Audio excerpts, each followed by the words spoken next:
لأهلها أما بعد فأعوذ بالله من الشيطان الرجيم بسم الله الرحمن الرحيم وَلَقَدْ عَلِمْتُمُ الَّذِينَ اعْتَدَوْا مِنْكُمْ فِي السَّبْتِ فَقُلْنَا لَهُمْ كُونُوا قِرَدَةً خَاسِئِينَ۔ سامعین محترم، بنی اسرائیل کا تذکرہ چل رہا تھا جس میں اللہ رب العزت کے انعامات اور احسانات ذکر کیے گئے اور بنی اسرائیل کی سرکشی نافرمانیوں کا ذکر ہوا، جس میں مسلمانوں کو تنبیہ بھی ہے کہ اگر بنی اسرائیل کی روش پہ چلو گے، اللہ رب العزت کی نافرمانی میں مصر رہو گے، تو وہی ذلت و رسوائی جو بنی اسرائیل کے مقدر ہوئی آپ کی بھی ہو سکتی ہے۔ پچھلے درس میں بنی اسرائیل کی ایک سرکشی کا ذکر ہوا تھا کہ تورات کو اللہ کا کلام ماننے سے انکار کیا، اور پھر جب اللہ رب العزت نے ان کو ہلاک کیا، دوبارہ موسیٰ علیہ السلام کی دعا سے وہ زندہ ہوئے، تو آ کے کہا کہ یہ کلام تو اللہ کا ہے، البتہ جتنا ہو سکے عمل کرو، اور جس حکم پہ عمل نہیں کر سکتے اسے چھوڑ دو۔ یہ بات جب کہی، اللہ رب العزت نے کوہ طور ان پہ اٹھایا اور ان سے عہد لیا کہ تورات پہ عمل کرو گے ہر حال میں۔ اس کے بعد پھر نافرمانیاں شروع کی، تو اللہ رب العزت فرماتے ہیں فَلَوْلَا فَضْلُ اللَّهِ عَلَيْكُمْ وَرَحْمَتُهُ لَكُنْتُمْ مِنَ الْخَاسِرِينَ۔ اگر اللہ کی رحمت نہ ہوتی، اللہ رب العزت کا فضل و کرم نہ ہوتا، تو تم خسارے میں ہوتے، ہلاک ہونے والوں میں ہوتے۔ اور یہ خطاب جو موجودہ یہود تھے آپ صلی اللہ علیہ وسلم کے زمانے میں، ان سے ہے۔ فضل و رحمت سے مراد کیا ہے کہ عہد شکنی کے باوجود اللہ نے مہلت دی ہے۔ عہد شکنی موجودہ یہود نے بھی کیا، ان سے یہ عہد لیا گیا تھا کہ نبی آخر الزمان آئیں گے، ان پہ ایمان لائیں گے۔ یہ لوگ سب کچھ جاننے کے باوجود ایمان نہیں لائے، تو فرمایا کہ اللہ کا فضل و رحمت نہ ہوتا تو ہلاک ہوتے۔ اور بعض حضرات نے کہا فضل و رحمت سے آپ صلی اللہ علیہ وسلم کی بعثت ہے، ورنہ کوئی آدمی عہد شکنی کرتا تو سابقہ اقوام پہ اللہ نے عذاب لائے، اللہ رب العزت کے احکام میں ہیلہ بازی کرنے والوں پہ اللہ نے عذاب لائے۔ تو انہی سابقہ اقوام میں سے یہودیوں کی ایک جماعت نے اللہ رب العزت کے حکم میں ایسا ہیلہ سازی کی جس سے وہ حکم باطل کر دیا، اللہ نے ان پہ عذاب لایا۔ تو اس آیت میں اس واقعے کی طرف اشارہ ہے۔ فرمایا وَلَقَدْ عَلِمْتُمُ الَّذِينَ اعْتَدَوْا مِنْكُمْ فِي السَّبْتِ، یقیناً تم جانتے ہو ان لوگوں کو جنہوں نے ہفتے کے دن زیادتی کی تھی۔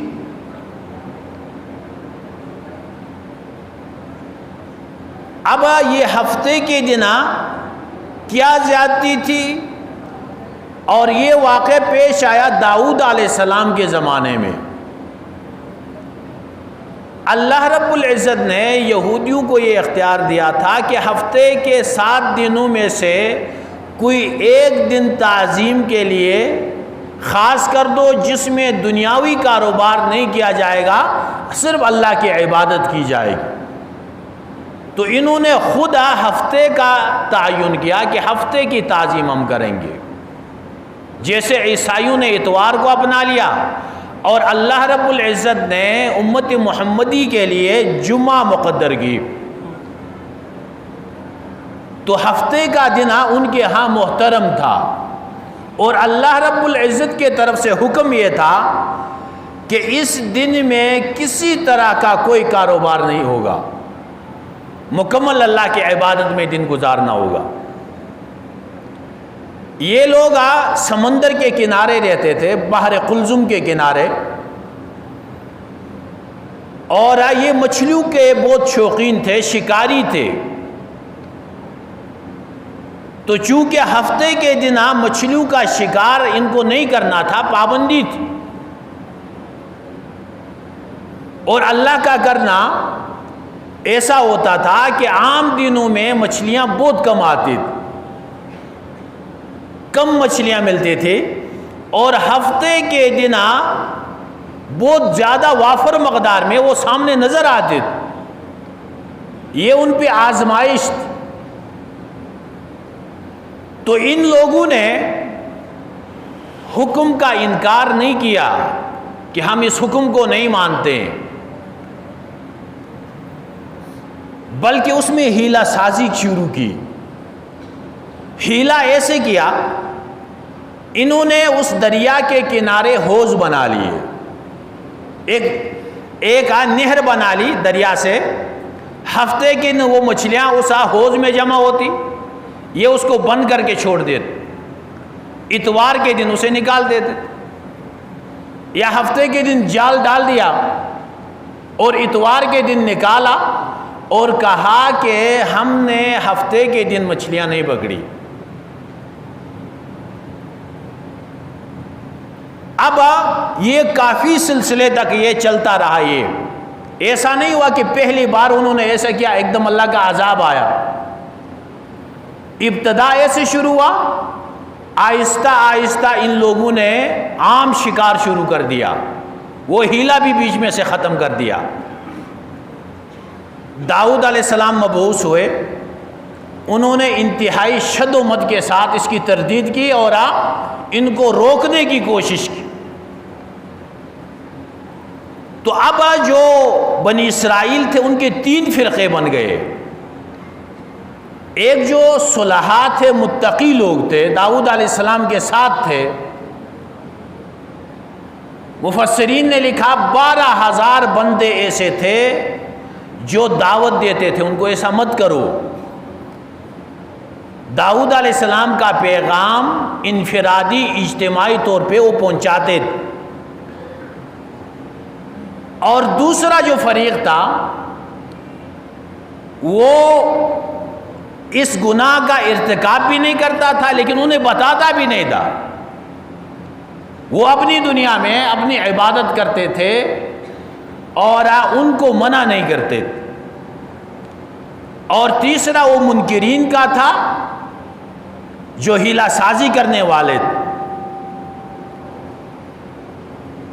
تو اللہ رب العزت نے ان کو بندر بنا دیے۔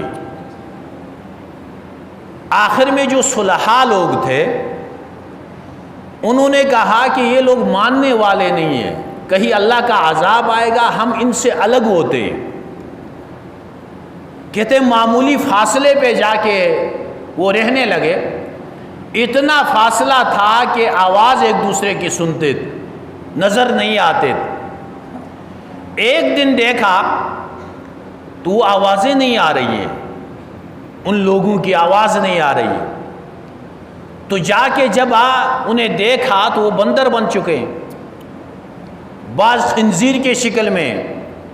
روایات میں آتا ہے جو نوجوان طبقہ تھا مخالفت کرنے والا اسے اللہ نے بندر بنا دیا، اور جو بوڑھے تھے ان کو خنزیر بنا دیا،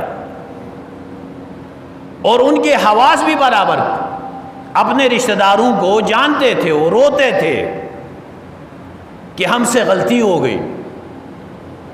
تو اللہ رب العزت نے فرمایا فَقُلْنَا لَهُمْ كُونُوا قِرَدَةً خَاسِئِينَ، ہم نے ان کو کہا کہ بندر بن جاؤ ذلیل ہو کر۔ تو یہاں مفسرین نے لکھا کہ ان تین فریق میں سے جو دو تھے، ایک گناہ کا ارتکاب کرنے والے، اور دوسرے وہ لوگ جو خاموش بیٹھے رہے۔ وہ دوسروں سے بھی کہتے، کیوں کہتے؟ یہ مانتے ویسے بھی نہیں ہے۔ تو جو صلحاء تھے وہ کہتے کہ ہم اللہ رب العزت کے ہاں عذر پیش کر سکیں گے۔ اگر اللہ پوچھیں گے کہ آپ گناہ کا ارتکاب ہو رہا تھا، تم نے کیا کیا، تو ہم کہیں گے ربا ہم نے بتا دیا تھا ان کو۔ اور دوسری وجہ یہ ہے کہ ہو سکتا ہے کسی کے دل میں ہماری بات آ جائے، وہ اس گناہ سے بچ جائے۔ تو یہ دونوں فریق جو خاموش رہنے والے تھے ان کو بھی اللہ نے بندر بنا دیا۔ اس لیے کہتے ہیں کہ اپنی اصلاح کے ساتھ ساتھ دوسروں کی فکر ہونی چاہیے، خصوصاً اپنے جو ماتحت ہیں ان کے بارے میں۔ تو ہیلہ سازی شرعی احکام کو باطل کرنے کے لیے یہ انتہائی بڑا جرم ہے۔ یہ لوگ اور گناہ بھی کرتے تھے، یہ علی اعلان سود کھاتے تھے، دوسرے کا مال کھاتے تھے، لیکن اس موقع پہ اللہ نے یہ سزا نہیں دی، اور جب ہیلہ سازی شروع کی اللہ نے یہ سزا دی ان کو۔ ان پہ چربی حرام تھی، یہ چربی کا تیل نکالتے، اسے بیچتے، پیسہ لا کے استعمال کرتے، اور کہتے کہ ہم نے تو چربی استعمال نہیں کی، اس کا پیسہ استعمال کیا ہے۔ تو ایسے ہیلے یہ انتہائی بڑا گناہ ہے۔ البتہ بعض ہیلے ہیں جو فقہا نے لکھے ہیں وہ جائز ہیلے ہیں، جن کی اجازت بھی ہے، قرآن میں بھی موجود ہیں اور احادیث میں بھی موجود ہے۔ ایک موقع پہ بلال رضی اللہ تعالیٰ عنہ اور کچھ صحابہ اکرام نے خیبر سے کھجور لے کے آئے، آپ صلی اللہ علیہ وسلم کو دکھایا، بہت عمدہ کھجور تھا۔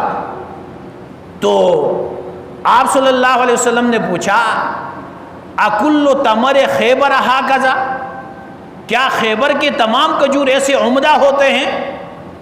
تو انہوں نے عرض کیا کہ یا رسول اللہ ایسا نہیں ہوتا ہے، بعض ادنا قسم کے یعنی کہ ردی قسم کے کھجور بھی ہوتے، اور ہم وہاں پہ ایک تجارت بھی کرتے ہیں کہ عمدہ کھجور ایک سا کے بدلے میں جو ادنا کھجور ہے، گھٹیا کھجور ہے، وہ 2 سا دے کے لے لیتے ہیں۔ آپ صلی اللہ علیہ وسلم نے فرمایا یہ عقد تو جائز نہیں ہے، یہ سود میں آتا ہے، جنس ایک ہو مقدار زیادہ کر کے بیچنا یہ سود ہے۔ جیسے ایک کلو گندمہ بندہ دے کے 2 کلو لے لے، چینی 1 کلو دے کے 2 لینا چاہتا ہے، یا اعلیٰ درجے کا چاول ہے وہ 5 کلو دے کے وہ ادنا والا 10 کلو لے لیتا ہے، یہ سود بنتا ہے۔ پھر آپ صلی اللہ علیہ وسلم نے ہیلہ خود بتایا، آپ لوگ ایسا کریں کہ یہ جو اعلیٰ کھجور ہے یہ 200 درہم میں دے دو، اور آپ پھر 200 درہم کے آپ ایسا کریں جو ادنا کھجور ہے وہ لے لو، تو یعنی 2 سا لے لو، تو 1 سا کے بدلے میں 2 سا بھی آ جائے گا، اور آج جو حرمت ہے وہ اس میں نہیں آئے گی۔ اور اس طرح کے دیگر جو ہیلے ہیں فقہا نے ذکر کیے ہیں، ان کی وضاحت بھی انشاءاللہ آئندہ درس میں کی جائے گی۔ اللہ رب العزت ہمیں قرآن کو سمجھ کے عمل کی توفیق عطا فرمائے، سنتیں ادا کریں۔